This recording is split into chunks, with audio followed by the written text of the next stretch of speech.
News, in fact, also coming in now. South African president has condemned Maduro's arrest. South African President Ramaphosa has said what has happened in Venezuela is a violation of international law and the UN Security Council must offer solutions to address this matter. Well, I think everybody now in the world agrees that what has happened is a violation of international law and also a violation of the United Nations Charter.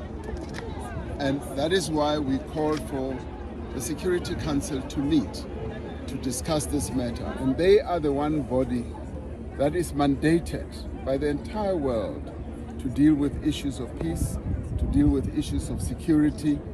And we are hoping that the collective wisdom that resides in the Security Council and in the UN body as a whole will bring forward solutions and bring to bear some good sense that should prevail. Because what has happened now basically is giving carte blanche to anyone to mount an invasion on any country. And clearly that cannot be something that we are all pleased with. But the Security Council, as well as the United Nations, must deal with the matter. So they are... Andrew Latham is with us live on this big story. Professor Latham, Cyril Ramaphosa, the South African president, issuing a very strong statement against the US action. And predictably, every state has an interest in maintaining the norm of sovereignty and non-interference.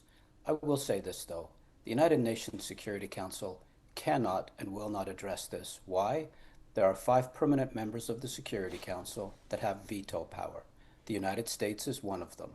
Nothing ever has been passed by the Security Council that violates the interests or values of any one of those 5 permanent members, including the United States. The second China or Russia or anybody else brings this up, the Americans will slap it down.